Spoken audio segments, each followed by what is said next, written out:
a quick summary on what your feet should be doing when you're exercising, particularly in T-Tapp, but this applies to any other workout method.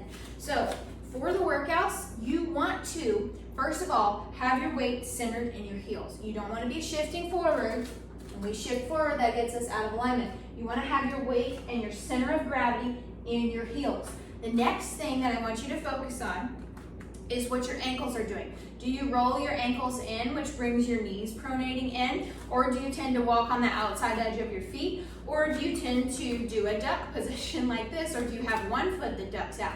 Notice what you're doing when you're moving during the day, and that's probably what you're going to be doing in your workout. So you have to make sure that you're prehabbing yourself to prevent injury in your workouts, and then let that flow to the rest of your day. So for this, you think about weight centered in heels.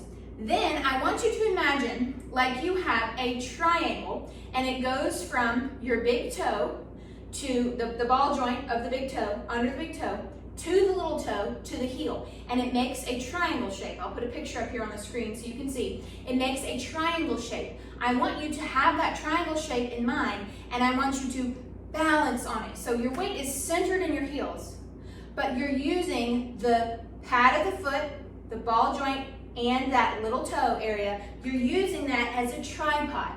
I use the tripod foot to explain positioning because it makes the most sense to most people. So you have that tripod foot positioning. You're thinking to shift your weight in your heels, and then you gently think that your knees are tracking out towards the little toe.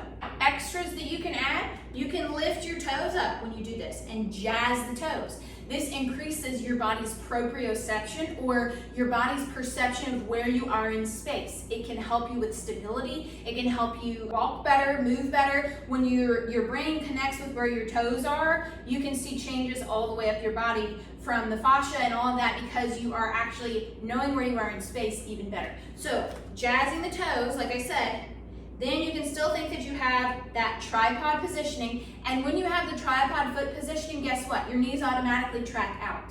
Watch what happens if I press only the center of my foot, the big toe. Watch what happens to my knees.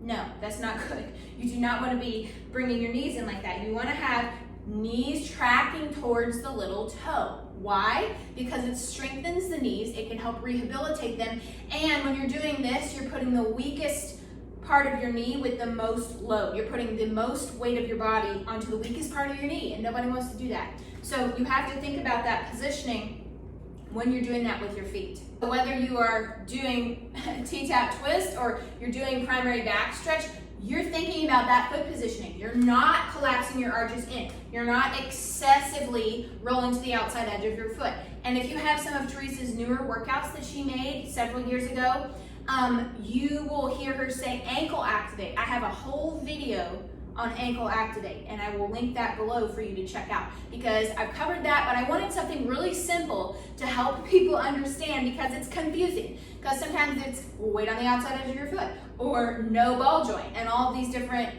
tweaks that you can do. But the core of it is you have that tripod foot positioning, your weight is in your heel, your heels are not collapsing in, everything is springy and bouncy is what I like to refer to it as, because you're really balancing that weight well, and you're not overextending, hyperextending the knees, hyperextending the feet. You're thinking to have that soft positioning of that tripod. That's going to serve you well in your workout and throughout the day. Well, thanks so much for joining me for this week's tip. I hope that this was helpful for you and that you take this into your workout and during this week.